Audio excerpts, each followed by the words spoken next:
Asalamu alaikum, tumsifu Yesu Kristo. Bwana Yesu asifiwe wapendwa wetu na wafuatiliaji wetu wa chaneli yetu ya tiba asili mimea na chakula. Ni wakati mwingine tena, natumaini nyote buheri wa afya kabisa. Kama lilivyo lengo kuu la kuanzishwa kwa chaneli yetu ya tiba asili mimea na chakula, ni kuelimishana na kushirikishana maarifa mbalimbali.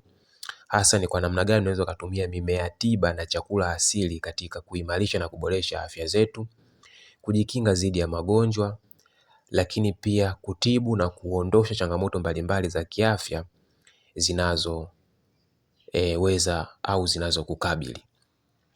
Katika darasa letu la siku ya leo, nitakuelimisha na kukushirikisha maarifa mbalimbali kuhusu tiba ya ugonjwa wa pelvic inflammatory disease au PID. Yaani ugonjwa unaosababishwa na maambukizi ya bakteria katika viungo au mfumo wa uzazi wa mwanamke. Mfumo wa uzazi wa mwanamke unaweza kuathiriwa na vimelea mbalimbali ambavyo vinaweza kuathiri afya nzima na utendaji kazi wa mfumo wa uzazi wa mwanamke. Na vimelea ambavyo vinasababisha hizo athari za kiafya ambazo kitaalamu zinatambulika kama ni pelvic inflammatory disease vimegawanyika katika makundi makuu mawili. Kundi la kwanza ni vile vimelea ambavyo vinatoka nje ya mfumo wa uzazi wa mwanamke na vinaingia kupitia uke pamoja na mlango wa shingo ya kizazi na kuweza kusambaa maeneo ya juu ya mfumo wa uzazi wa mwanamke. Na hasa huwa hivi vimelea ambavyo vinatoka nje ya mfumo wa uzazi wa mwanamke ambavyo tunasema ni vimelea hatari katika mfumo wa uzazi wa mwanamke huwa vinaingia kupitia njia kuu ya kujamiana na mwanaume ambaye mwenye maambukizi ya magonjwa au ya zinaa au mwenye vimelea vya magonjwa ya zinaa au vimelea vingine bila kutumia kinga, nikiwa na maana ya kondom. Kwa sababu tafiti zinaonyesha kwamba 75% ya maambukizi ya PID yanasababishwa na magonjwa au vimelea vinavyosababisha magonjwa ya zinaa. Hususan kimelea kama Neisseria gonorrhea, lakini pia kimelea kama Chlamydia trachomatis, ambavyo hivi vimelea hiki kimelea cha Neisseria gonorrhea kinasababisha ugonjwa wa zinaa unaofahamika kama kisonono, lakini hiki kimelea cha Chlamydia trachomatis kinasababisha ugonjwa wa zinaa unaofahamika kama chlamydia. Kwa hiyo hivi vimelea vinapoingia ndani ya mfumo wa uzazi wa mwanamke katika uke na vikashindwa kudhibitiwa, huwa vinaanza kushambulia ile cervical mucus, ule uteute au ile tabaka la uteute ambalo lipo katika ule mlango wa shingo ya kizazi ya mwanamke, hivyo kuzuia vimelea vyote ambavyo viko chini ya mfumo wa uzazi wa mwanamke kwa maana sehemu ile ya uke kutokuweza kupanda na kuathiri sehemu za juu za mfumo wa uzazi wa mwanamke, ikiwemo ule mfuko wa uzazi wa mwanamke, ile mirija ya uzazi ya mwanamke kwa maana zile fallopian tubes, zile tezi za mayai ya mwanamke kwa maana zile ovaries, na kupanda maeneo mengine mbalimbali ya mfumo wa uzazi wa mwanamke na kuleta athari mbalimbali za kiafya. Kwa hiyo hivi vimelea vinapokuwa vimeingia katika uke, na katika uke pale kikawaida huwa kuna vimelea ambavyo hivi vimelea huwa tunaviita ni vimelea au vimelea wazuri. Hawa huwa wapo katika uke kwa sababu katika uke kwa asili huwa kunakuwa kuna majimaji, lakini pia kuna mucus, tunasema uteute, ambao ule uteute huwa unakuwa una kiwango fulani cha slight acidity, kiwango fulani cha kadri cha tindikali ambacho huwa kinakuwa kinaratibiwa na homoni za uzazi za mwanamke. Na hawa vimelea huwa wanakaa eneo lile na huwa wanakaa kwa uwiano fulani, ambao hawa bakteria wazuri huwa tunaita ni lactobacillus, huwa wanakaa pale. Kwa hiyo huwa wanatumika pia kama kinga ya kuzuia wale bakteria waharibifu wanapoingia katika uke kushindwa kuzaliana, lakini pia kushindwa kuweza kushambulia zile sehemu mbalimbali za mfumo wa uzazi wa mwanamke. Sasa hawa bakteria wazuri inapotokea wakawa hawapo ile sehemu ya uke katika uwiano mzuri, kwa sababu mbalimbali, aidha kutokana labda na matumizi ya mara kwa mara na kiasi kikubwa ya antibiotics ambazo huwa zina kawaida kuweza kuondoa vimelea mbalimbali katika mwili, ambavyo yenyewe huwa haijalishi ni kimelea kizuri au ni kibaya, huwa inaondoa. Pia inaweza ikaathiri hawa bakteria au hawa vimelea wazuri ambao wapo katika uke, na inapotokea wamewaondoa au wamewapunguza kwa kiwango chake, huwa inasababisha vimelea waharibifu, endapo watakapoingia na wakakuta uwiano uko vizuri, wanaweza wakaanza kushambulia ile cervical mucus. Lakini pia sababu kama vile mvurugiko wa homoni zako zinapokuwa, kwa sababu homoni huwa inaimarisha kinga katika mfumo wa uzazi wa mwanamke, lakini pia kuweka ule uwiano sawa wa yale mazingira ya hawa vimelea kuweza kuishi.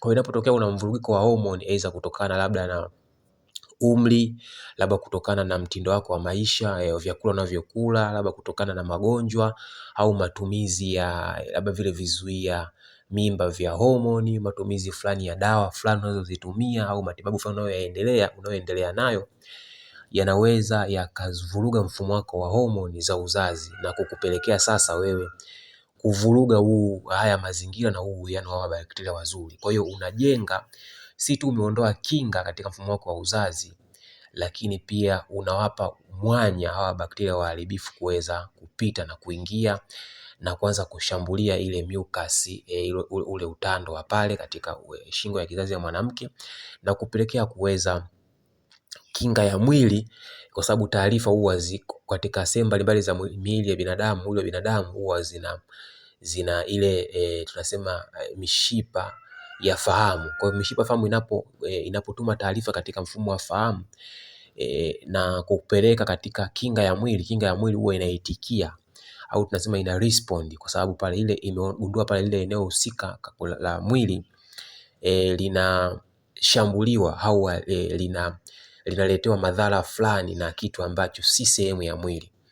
Kwa hiyo huwa kinga ya mwili inaenda kushambulia pale sehemu, lakini kinga ya mwili haitambui hiki ni kimelea, hii ni tissue au hii ni sehemu ya mwili ambayo ipaswa kushambuliwa. Yenyewe inashambulia pale ikiamini inaondoa wale vimelea. Sasa kwa sababu hawa vimelea waharibifu wameshakuwa kwa wingi ile eneo, na kinga na ushaanza kushambulia na kusababisha vivimbe ile eneo na kupunguza ule uimara wa ule ukuta wa uteute kwenye ile shingo ya kizazi ya mwanamke, kinga ya mwili inaposhambulia pia inavuruga, inaharibu ile eneo pale. Kwa hiyo vimelea vimepata nafasi ya kuweza kuingia kwenye ule mfuko wa uzazi wa mwanamke na kuanza kushambulia ile eneo la ndani. Lakini pia kama watatibiwa, wanapanda mpaka kwenye ile mirija ya uzazi na kuanza kushambulia, wanaingia mpaka kwenye zile za mayai ya uzazi wa mwanamke na kuanza kushambulia na kuenea maeneo mengine. Kwa hiyo wanaweza kukusababishia kupata athari mbalimbali, ikiwemo maumivu ya tumbo, chini ya kitovu, kutoka uchafu, kutoka majimaji ambayo yanakuwa yanafanana kama maziwa, yanakuwa kama ya kahawia, yanakuwa mazito kama ukoko, yanakuwa yana harufu kama shombo ya samaki, na kupata athari nyingine kama uvimbe, mirija ya uzazi kuziba, kupoteza uwezo wa kushika mimba, kupoteza uke kuwa mkavu, kupata maumivu wakati unashiriki tendo la ndoa, kutokwa na damu wakati unashiriki tendo la ndoa, kuvurugika kwa ule mchakato mzima wa utengenezaji wa hedhi na utoaji wa hedhi, kwa maana ya kwamba kuvurugika kwa zile siku za hedhi, kupata maumivu sana wakati wa hedhi, lakini pia kupata damu nyingi sana yenye mabongebonge, au kuto kupata damu kabisa, au kuto kuona siku zako za hedhi zaidi ya mwezi mmoja. Hii inapelekea sasa, hayo yote ni matokeo ya athari, lakini mwisho wa siku inaweza kupelekea kupata ugumba au kansa ya shingo ya kizazi. Sasa hayo ni athari za hawa vimelea hatari wanapokuwa wameingia katika uke bila kupatiwa matibabu. Na mara nyingi hawa vimelea wanapoingia huwa hawaoneshi athari au dalili mapema, huwa inachukua muda mrefu sana, na dalili zinapoonekana huwa tayari washakuleta madhara makubwa. Wanaweza kuleta dalili za kawaida ambazo wewe unaweza ukazipuuzia au ukazidharau ukaona ni hali tu ya kawaida ya kiafya, lakini kumbe tayari ushaanza kushambuliwa na hivyo vimelea, hususan hivi vimelea vya magonjwa wanasababisha magonjwa ya zinaa. Lakini hata hawa vimelea wazuri ambao tunasema wanakaa kwenye uke, pia wanapotokea mazingira yao yamevurugika au wameshindwa kuratibiwa na ule mfumo wa homoni, huwa na kinga ya mwili huwa wanazaliana kwa wingi sana, wana overgrow tunasema. Lakini inapotokea kile kipindi ambacho either cha kujifungua au inapotokea labda mimba imeharibika au mimba imetoka, au inapotokea umefanya ile kutoa mimba au abortion tunasema, au umewekewa au umeondolewa vile vifaa vya uzazi kama IUCD, huwa ile sehemu ya shingo ya mlango wa kizazi huwa inabaki wazi kwa muda fulani. Kwa hao vimelea huwa wanaweza wakapita pale, kwa sababu wame overgrow, wanaweza wakapita na kuanza kusambaa sehemu ya ndani ya mfuko wa uzazi wa mwanamke na kuenea maeneo mengine ya mirija ya uzazi ya mwanamke, kwenye zile tezi za uzalishaji wa mayai ya mwanamke na maeneo mengine, kuletea athari pia. Kwa hivyo ndivyo ambavyo hivi vimelea vinaingia na kuweza kusambaa kwenye ule mfumo wa uzazi wa mwanamke na kukuletea athari mbalimbali katika mfumo wako wa uzazi wa mwanamke. Sasa katika darasa hili tunaenda kuangalia tiba ya asili ya kutibu kwanza, kuondoa hivyo vimelea kwa maana kuweza kuviua na kuvisafisha kabisa, lakini kuweza kuondoa hizo athari ambazo zimesababishwa na hivyo vimelea, kwa sababu wao wanakusababishia uvimbe, wanaweza kuachia makovu, mirija ya kuziba ya uzazi, lakini pia na majeraha mbalimbali kwenye sehemu zako mbalimbali za mfumo wa uzazi wa mwanamke. Kwa katika darasa hili tutaenda kuangalia katika hiyo tiba, tutaenda kuangalia kwanza utambuzi wa hiyo mimea tiba yenye viambata kemikali asili vyenye uwezo wa kusaidia kupambana na huo ugonjwa wa PID. Kwa hiyo nitaenda kukuonesha picha angavu za hiyo mimea, lakini pia namna na muda sahihi wa kuvuna hiyo mimea utakayoitumia kuandaa hiyo dawa nitakwenda kukuelekeza, lakini kiwango na muda sahihi wa matumizi wa hiyo dawa ambayo nitaenda kuelekeza namna ya kuiandaa, lakini tahadhari muhimu kwamba nani anapaswa kutumia na nani hapaswi kutumia dawa hiyo. Lakini faida nyingine za kiafya unaweza kuzipata kutokana na matumizi ya dawa ya mimea tiba asili nitakayoenda kukuelekeza namna ya kuandaa. Kwa hiyo kwa kifupi, hii dawa haihitaji imani ili wewe uweze kupona. Inachohitaji ni kuzingatia namna nitakavyokuelekeza, namna ya kuvuna, namna ya kuandaa hiyo dawa, dozi au kiwango cha kutumia hiyo dawa, kwa muda gani unapaswa kutumia, na kwa ujumla kuzingatia yale masharti ambayo nitakuelekeza namna ya kutumia hiyo dawa.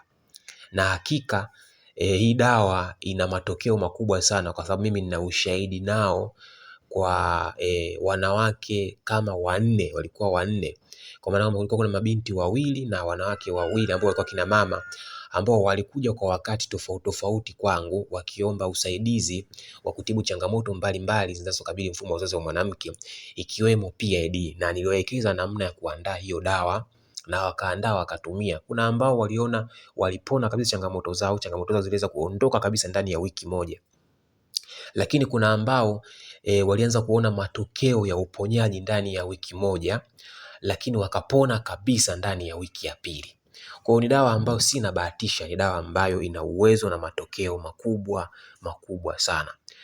Kwa hiyo kwa kusema hayo, kwa wewe ambaye bado hujawa mwanafamilia wa chaneli yetu hii iitwayo au inaenda kwa jina la tiba asili ya mimea na chakula, kwa maana kwamba hujaweza kusubscribe chaneli hii, ni kuomba uweze kusubscribe kuifanya hii familia iweze kuwa kubwa zaidi. Lakini pia kama bado hujaweza kutufuatilia au kutufollow kwenye ule ukurasa wetu wa Facebook ambao pia unajulikana kwa jina hili la tiba asili ya mimea na chakula, tafadhali nenda katufollow ili uweze kuwa karibu nasi zaidi.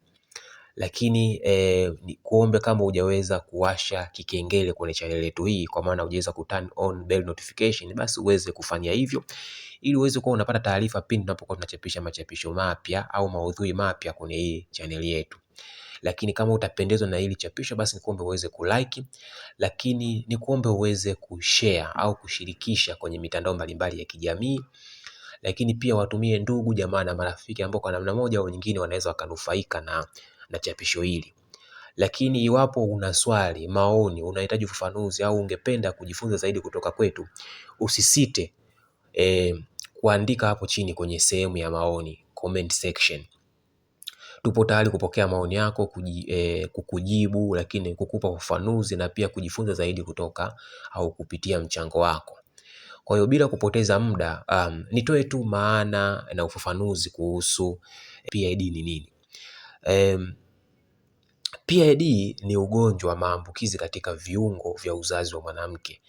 Pia unafahamika kama maambukizi yanayosababisha kuvimba kwa viungo vya ndani vya mfumo wa uzazi wa mwanamke, ambao kwa sehemu kubwa huwa unasababishwa na bakteria wanaoingia kupitia sehemu ya chini ya mfumo wa uzazi wa mwanamke. Hapa nikiwa namaanisha uke kwa maana ya vagina, pamoja na ule mlango wa uzazi, mlango ule wa shingo ya kizazi wa mwanamke unafahamika kama cervix, na kuweza kusambaa hadi kwenye ule mfuko wa uzazi na viungo vingine vya juu vya uzazi kama vile ile mirija ya uzazi kwa maana fallopian tubes na tezi za mayai ya uzazi kwa maana ya ovaries, na kusababisha athari mbalimbali za kiafya katika ule mfumo wa uzazi wa mwanamke ambazo kitaalamu huwa zinatafsiriwa kama PID na nimeshazieleza hapo awali.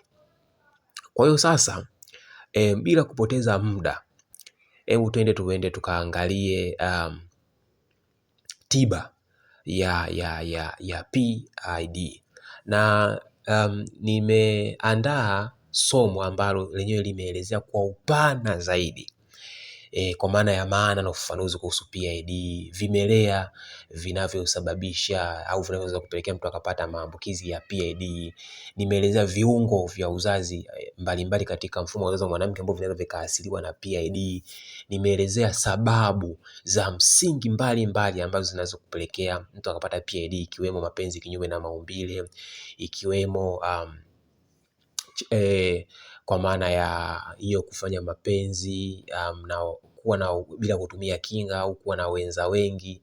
Nimeelezea sababu nyingine mbalimbali kama vile kujisafisha ndani ya uke kwa kutumia maji au sabuni au kemikali nyingine. Nimeelezea sababu kama vile matumizi ya vizuia mimba vya homoni, lakini pia nimeelezea sababu nyingine mbalimbali ambazo pia zinaweza zikapelekea wewe ukapata PID, ikiwemo mvurugiko ule wa homoni na ule usawa wa homoni ambao unaweza ukavuruga ule uwiano wa wale bakteria wazuri ambao tunaita ni bacterial vaginosis kwenye ile sehemu ya uke. Nimeelezea mambo mengi ambayo yanaweza yakakupelekea wewe ukapata pelvic inflammatory disease, ikiwemo matumizi ya kuingiza vidole kwa maana ya kwa lengo la kuweza kujichua au kutumia zile sexy toys, ile midoli ambayo inafanana na uume wa mwanaume. Pia nimeelezea hizo sababu zote kwenye hilo darasa ambalo limekamilika, lakini mule nimeelezea namna gani unaweza ukajikinga. Nimeelezea namna gani ambavyo ya kuweza kuandaa hiyo tiba. Pia nimeelezea mule ambao pia hapa naielezea sasa kwa upana zaidi. So nimeona nitenganishe hii sehemu ya tiba ili kufanya darasa hili liweze kuwa fupi, lisiwe refu sana likachukua muda wako mwingi zaidi au likaweza kuwa bored kwa watu wengine. Kwa bila kupoteza muda, sasa hilo chapisho nitalichapisha, na kwa wale ambao wanataka kufahamu zaidi, kuwa na uelewa zaidi, basi mtaweza kunufaika na hilo chapisho. Lakini sasa niweze kwenda kwenye tiba. Sasa tiba yetu kama nilivyosema inatumia mimea tiba yenye viambata kemikali asilia kabisa vyenye uwezo wa kutibu PID kabisa. Sasa hiyo mimea ipo ya aina 5. Mmea wa kwanza unaitwa mzugwa. Nadhani tunaofahamu mzugwa, nilishatoa chapisho kuhusu mzugwa kwenye hii chaneli ya tiba asili mimea na chakula, na lile chapisho lilikuwa limeenda kwa jina la Mzugwa, dawa ya uzazi, tiba ya magonjwa na changamoto mbalimbali kwenye mfumo wa uzazi wa mwanamke. Nenda kalisikize hilo chapisho, lakini pia kaangalie, nenda sehemu ya comment section, utaona maoni watu namna ambavyo wameweza kujifunza, lakini pia wameweza kunufaika, ambao wameshatumia na wameweza kupona au kuondoa kabisa changamoto zao ambazo zilikuwa zinawakabili mbalimbali katika mfumo wa uzazi wa mwanamke. Kwa hiyo Mzugwa ni mmea ambao una uwezo mkubwa sana, kwa sababu na hivyo viambata kemikali asilia vyenye uwezo mkubwa sana. Mzugwa huwa unapunguza uchochezi kwa maana ya ile anti-inflammatory kwenye ile mirija ya uzazi katika mfumo wa uzazi wa mwanamke. Lakini pia Mzugwa huwa unalinda seli dhidi ya uharibifu wa maambukizi kwa maana ya ile antioxidants. Lakini pia Mzugwa huwa unasaidia kupunguza uvimbe wa nyonga na maumivu yanayosababishwa na PID. Lakini pia Mzugwa huwa unachochea mzunguko mzuri wa damu na kusaidia uponyaji wa zile tishu zilizoharibika. Huo ni Mzugwa. Lakini mmea mwingine unaitwa kivumbasi. Sasa kivumbasi vimegawanyika katika makundi mbalimbali, lakini hapa tutazungumzia kule kivumbasi kikubwa. Lakini pia ukikosa kivumbasi kikubwa, basi tuchukua kile kivumbasi kidogo, ambapo hapa mmea huu wa kivumbasi huwa una wenyewe pia una viambata kemikali asilia vyenye uwezo wa kuzuia wale bakteria wa maambukizi ambao wanashambulia ule mfumo wa uzazi wa mwanamke. Kwa hivyo vimelea ambavyo vinasababisha PID yenyewe inazuia visiweze kuzaliana zaidi, lakini pia kusambaa zaidi kwenye maeneo mbalimbali ya mfumo wa uzazi wa mwanamke na kuleta athari zaidi. Lakini pia upunguza uvimbe wa ule wa muda mrefu, ina uwezo huo. Lakini pia hulinda tishu dhidi ya uharibifu wa kinga ya mwili, kwa sababu nilizungumzia kwamba vimelea vinapokuwa vinashambulia eneo fulani, mfano ile eneo la cervical mucus, ule uteute katika shingo ya uzazi ya mwanamke unaoilinda vimelea visiweze kupanda kwenda juu, inaposhambulia kinga ya mwili huwa inaitikia baada ya ile mishipa ya fahamu kuweza kutuma taarifa katika mfumo wa fahamu na kinga. Kwa hiyo kinga ya mwili huwa inaenda kushambulia pale. Sasa inapoenda kushambulia ile sehemu, pia inashambulia zile tishu za pale. Kwa hiyo inaweza kusababisha uharibifu ile eneo. Kwa hiyo sasa iko kitendo sasa, huu mmea wa kivumbasi huwa una uwezo wa kusawazisha yale mazingira. Unaweza kulinda zile tishu na kuzirejesha katika hali yake dhidi ya uharibifu wa kinga ya mwili. Lakini pia hata kile kipindi cha hedhi, mwanamke anapokuwa kwenye hedhi huwa unapata maumivu makali sana. Sasa hii mmea wa kivumbasi huwa unasaidia kulinda zile tishu dhidi ya uharibifu wa kinga ya mwili. Lakini pia mmea wa Mzugwa huwa unasawazisha mazingira ya uke na wale bakteria wazuri, kwa maana ya kwamba kuweka kiwango sawa cha uteute, kuweka usawa wa homoni, lakini pia kile kiwango cha majimaji kwenye uke kuwa sawa, hivyo kuwafanya hivi vimelea kuweza kuishi na kustawi vizuri katika uwiano ambao unahitajika. Lakini mmea mwingine unaitwa mfagio au unaitwa Sida acuta. Mmea mfagio nadhani mtakuwa mnaufahamu. Ni mmea ambao mzuri sana kwa watu ambao wana shida za joint, maumivu ya kutokana labda na umri. Huwa unakuta wanapata ile yabisi, baridi yabisi kwenye ile sehemu zile za joints, kwenye magoti, kwenye vifundo hivi vya sehemu ya mguu, lakini pia kwenye mikono, kwenye maumivu ya mgongo. Hii Sida acuta ni dawa moja nzuri sana, ukiitumia inaondoa maumivu sana na kuweza kuondoa ile baridi yabisi. Kwa hii huwa ina uwezo mkubwa sana kwenye kusaidia kuweka ile kurelax na kucontract kwa tissue. Kwa hiyo huwa inasaidia sana kuzuia inapoona kuzuia kuenea kwa hawa bakteria, kwa maana kwamba maambukizi ya hawa bakteria. Lakini pia husaidia kusafisha sumu na vijidudu mwilini, lakini pia hupunguza uvimbe wa uterus pamoja na ile mirija ya uzazi. Lakini mmea mwingine huo unaitwa mkwalakwala au mkwayakwaya au tunaita punarnava. Unafahamika sana punarnava nchi ya India, kutokana na lakini pia na uwezo wake mkubwa sana wa kusaidia kuondoa maji mwilini, ambayo unakuta mtu mwenye shida zile za figo, unakuta mwili unajaa maji, miguu inajaa maji, mikono inajaa maji, ikibonyeza na kama inabonyeza inatengeneza kama shimo, huwa inasaidia kuondoa yale maji. Inasaidia, ni nzuri sana kwa ajili ya figo, kusafisha figo. Ni nzuri sana kwa watu ambao wana shida kwenye ini inashindwa kufanya kazi, huwa inasaidia sana, kwa sababu mmea huwa tunaita kirejesha uhai, huwa unaenda kujenga muundo mzuri wa seli na kufanya mchakato wa seli kufanya kazi zake vizuri sana. Kwa hiyo mmea huwa unapelekea pia kurejesha kujenga vizuri zile tishu, hata ngozi kuweza kuwa vizuri, kufanya seli zako za mwili kuweza kuwa vizuri na kuondoa, kwa sababu ni antioxidants, inaondoa zile sumu na uharibifu wa seli ambao umetokana kwa sababu mbalimbali. Kwa hiyo husaidia kurejesha tishu zilizoharibika, hupunguza mkusanyiko wa majimaji kwenye tishu zilizovimba, lakini pia husaidia kusafisha mwili kutokana labda na sumu au na maambukizi mbalimbali.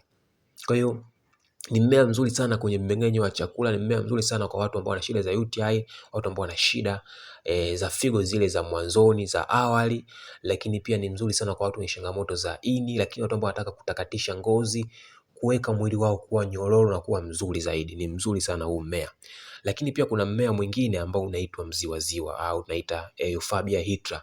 Huu mmea ni mzuri sana kwa watu ambao wana shida za pumu, tunaitaga ni asthma plant. Ni mmea mzuri sana kwa watu wenye shida za pumu, lakini watu pia ambao wana shida za vidonda vya tumbo, lakini pia hizi changamoto mbalimbali za mfumo wa uzazi wa mwanamke. Ni mmea mzuri sana kwa sababu wenyewe huwa unasaidia kupunguza maambukizi, kuondoa maambukizi au ni kupambana na vimelea ambavyo vinasababisha maambukizi, pamoja pia na ule uchafu ambao sio wa kawaida katika sehemu mbalimbali za mfumo wa uzazi wa mwanamke ambao zinasababishwa na hivi vimelea viharibifu kwenye mfumo wa uzazi wa mwanamke. Kwa hiyo ni nzuri sana, hii ni nzuri sana kuondoa yale majipu, kuondoa ule usaa ambao unajitengeneza kwenye mirija ya uzazi, ambayo inapelekea mirija ya uzazi kuziba kwenye sehemu ile ya mfuko wa uzazi wa mwanamke, kwenye ile sehemu ya zile tezi za mayai ya mwanamke, huwa inaondoa yale majipu na yale ambayo pia majipu ambayo yamekaa ndani ya yale mashimo ya nyonga, huwa inaenda kusafisha kabisa, lakini pia kuondoa vimelea vyote ambavyo vipo mule. Kwa hiyo ni mmea ambao mzuri. Kwa hiyo hii mimea tutaichanganya pamoja. Na kwa nini tunaichanganya? Tunaichanganya tuweze kupata synergistic effect.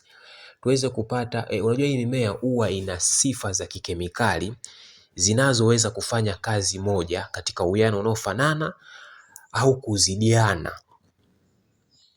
au kuwa na sifa za kikemikali tiba zisizofanana na mmea mwingine. Kwa hiyo unapoiunganisha kwa pamoja, huwa inakupa ufanisi mkubwa sana wa kuweza kutatua changamoto mbalimbali za kiafya katika mfumo wa uzazi wa mwanamke. Kwa hiyo mimea ambayo nimeitaja sasa, tunaenda kuangalia ni namna gani ya kuvuna. Mimea kikawaida huwa inavunwa asubuhi, na huwa tunavuna baada ya mimea kuwa imeondoa umande, kwa maana kuanzia saa 2, saa 3, saa 4, ukichelewa sana saa 5, kabla ya jua halijawa kali, kwa maana jua kuanzia saa 6, saa 7, saa 8 na kuendelea. Mmea huwa ivunwe mchana kwa sababu asubuhi mimea huwa inakuwepo haijaanza ule mchakato wake wa photosynthesis, mchakato wa mmea kutengeneza chakula chake wenyewe. Kwa hiyo mmea unakuwa na vile virutubisho vya kutosha ambavyo wewe utavihitaji katika uwiano unaohitajika. Kwa hiyo wewe utakachokifanya, utatakiwa kuchuma mmea asubuhi kwa huo muda. Utachuma mmea wa mzuga ujazo kiganja kimoja, utachuma mmea wa mfagio ujazo kiganja kimoja, utachuma mmea wa mziwaziwa ujazo kiganja kimoja, mmea wa kivumbasi ujazo kiganja kimoja, lakini mmea wa ule wa mfagio pia ujazo kiganja kimoja. Kwa ukishachuma hiyo mimea, hiyo ni dozi ya siku. Sasa utakachokifanya wewe, utakuja nayo hiyo mimea nyumbani, utachukua maji safi, utaweka chumvi vijiko kuanzia 3 kwenye maji kiasi, utatumbukiza mmea wa mzugwa, mmea wa mfagio, mmea ule wa pulalnava kwa maana ya mkwaya au mkwalakwala au kirejesha uhai, lakini pia ambao pia na wenyewe ulichuma ujazo kiganja kimoja, utachukua ule mmea wa kivumbasi, hiyo mmea aina 4 utaiweka kwenye ile maji ya chumvi, utaacha kwa dakika 2. Hiyo inasaidia kuweza kusafisha ile mimea yote, kuondokana na vimelea, kama kuna vimelea ambavyo vipo kwenye ule mmea. Then baada hapo utatoa ile mimea yako utaiweka pembeni. Hii mimea ya mziwaziwa hatuifanyii mchakato kuweka kwenye maji kwa sababu yenyewe tutaichemsha, ila hii hatuichemshi, ndio maana tutaiweka mule. Sasa utachukua mimea ya hiyo aina 4 kwa maana ya ule mrejesha uhai ambao ni Pulanava, mmea wa mfagio, mmea wa mzugwa na mmea wa kifumbasi, utaiponda ponda. Alafu utachukua maji safi na salama, kwa sababu ya maji utakunywa ujazo wa chupa moja ya soda ambayo waga inakupa ni kama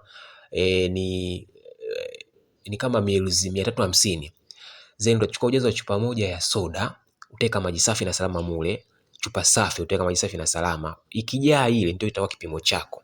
Kwa hiyo utaponda ponda yale majani yote ambayo ya aina 4, utaweka ile maji yako kwenye jagi, utachukua au kwenye sufuria, utachukua yale au kwenye chombo chochote, utachukua ile dawa yako ambayo umeiponda ponda, utaiweka mule, utakoroga, utafunika, utaacha kuanzia masaa 6 mpaka 8 dawa ikiwa umeloweka mule kwa masaa hayo. Sasa unaweza ukajiuliza kwa nini hii mimea ya aina 4 tunaiponda ponda kisha tunailoweka kwa masaa 6 mpaka 8 na hatuichemshi kama tulivyofanya kwenye ule mmea wa mziwaziwa.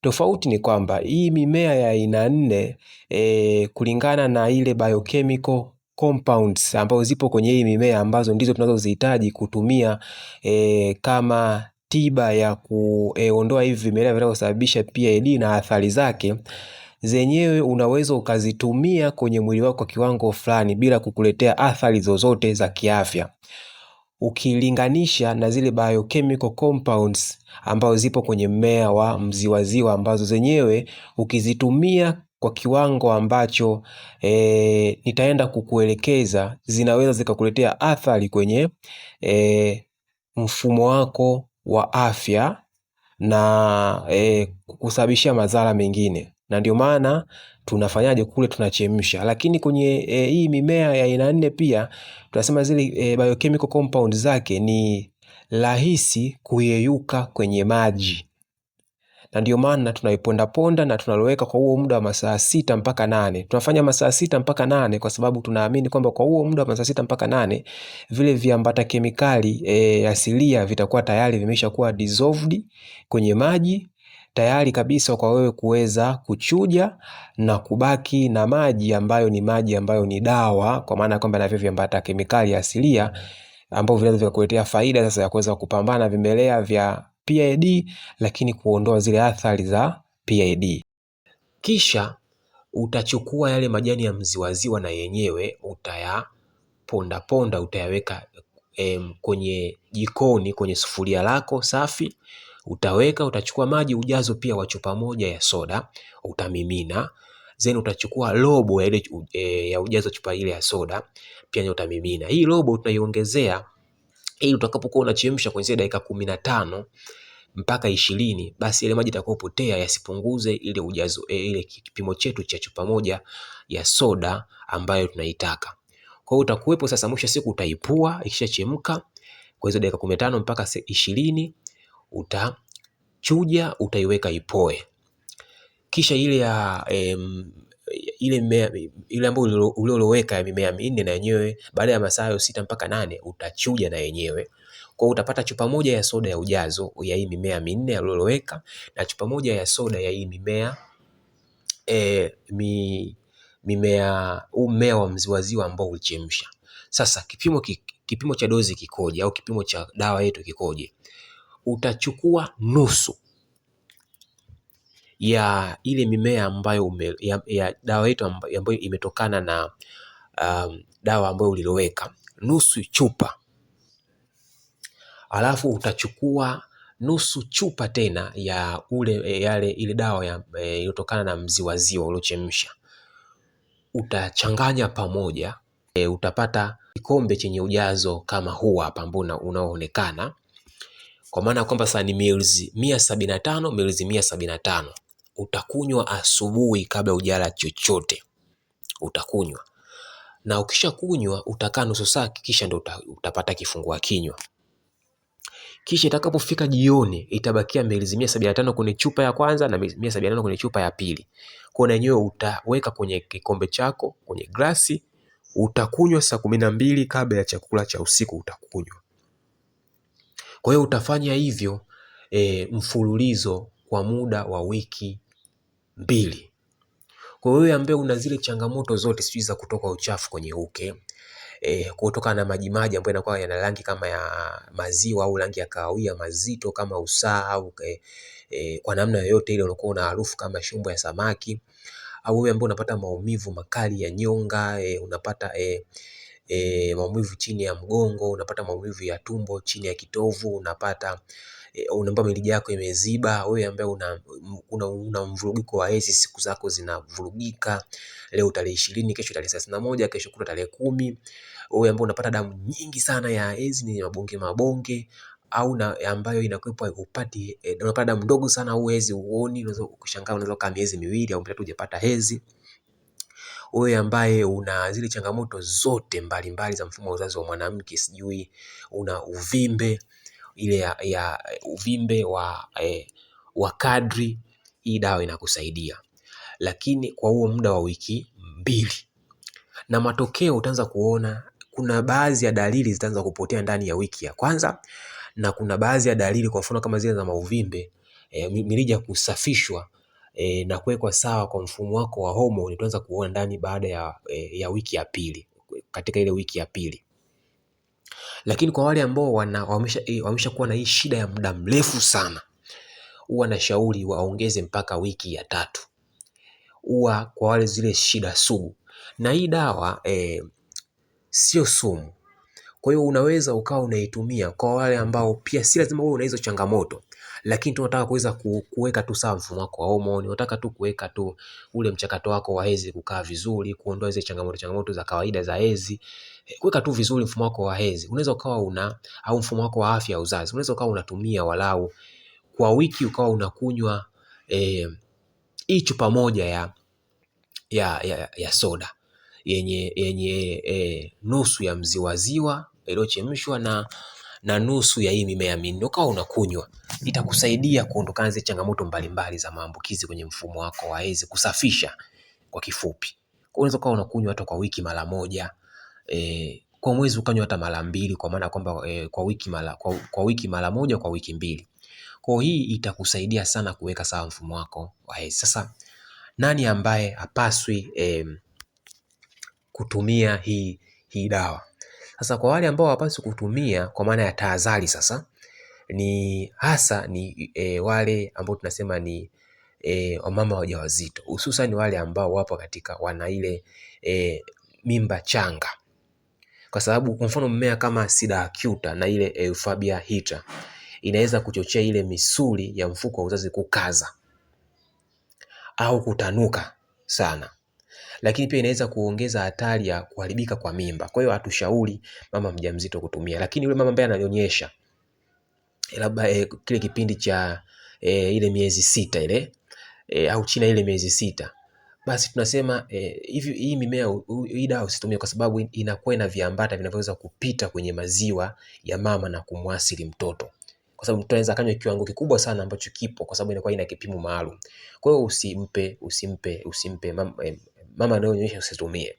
Lakini watu wenye magonjwa sugu, kwa maana ya kwamba unakuta mtu yupo katika hatua ya figo yake ambayo inahitaji inafanyiwa ule usafishwaji wa figo, tuseme watu ambao katika zile hatua ambazo figo imeshafeli kabisa. Sasa hapaswi kutumia, kwa sababu zile figo tupu zinahitaji usaidizi. Kwa hiyo dawa, kwa sababu ina nguvu, itaweza kapelekea hii figo ikashindwa kabisa kufanya kazi, au ikaiathiri zaidi na kupelekea katika hali kuwa mbaya zaidi. Kwa hiyo wale watu ambao wana shida zile kubwa za figo, wameshafikia hatua ya kusafishwa, figo zimefeli, wasitumie hii dawa, au watumie kwa ushauri wa daktari.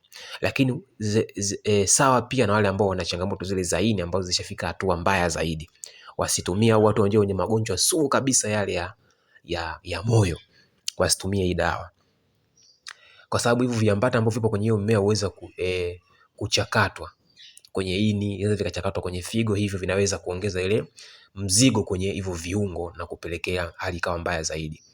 Lakini watu ambao tuseme watoto walio chini ya umri wa miaka 18, kwa sababu huu mfumo hawa pia ule mfumo wao wa homoni bado haujakomaa kikamilifu. Kwa hiyo hii dozi sio salama kwa watoto kwa sababu bado haijathibitishwa vizuri kiwango chao ambacho wanapaswa wao kutumia kwa watoto. Kwa hiyo mtoto usimpe ambaye yupo chini ya umri wa miaka 18 na msitumie kama wewe upo chini ya umri wa miaka 18. Lakini pia labda kwa ushauri sasa wa daktari, au kama una uhitaji sana matumizi wa hii, maana ni kwamba ni heri ukapata ushauri wa daktari au ukaniuliza namna gani unapaswa kuweza kutumia kwa mtu ambaye yupo chini ya umri wa miaka 18. Kwa hiyo katika hayo makundi ambayo nimeyataja, basi tusifanyaje, usitumie hiyo dawa. Lakini pia wakati tunatumia hii dawa ili uweze kuona matokeo mazuri zaidi, basi acha yale masuala mengine ambayo nimetoka kuyataja ambayo yanaweza akawa ni sababu ya wewe kupelekea kupata vimelea vipya au maambukizi mapya. Kwa hiyo ni vyema ukazingatia hayo. Kwa hiyo sasa kwa kusema hayo, hii dawa kama nilivyosema ina faida mbalimbali nyingine za kiafya. Kama nilivyosema, hii dawa huwa inasaidia sana kwa watu wenye changamoto za figo zile za awali, kwa watu ambao wana changamoto za ini, wanataka kuimarisha afya ya ini na kujenga ini vizuri, kwa watu ambao wana shida za changamoto za mmeng'enyo wa chakula au mwili kujaa maji. Hii dawa ni nzuri sana kwa wale watu ambao wana maambukizi ya bakteria maeneo mbalimbali na vimelea mbalimbali kwenye tumbo, tumbo kujaa gesi, mingurumo kwenye tumbo, sijui vidonda vya tumbo. Hii dawa ni nzuri zaidi. Lakini pia wale watu ambao wanataka kuweza kuondoa sumu mwilini, dawa ni nzuri pia.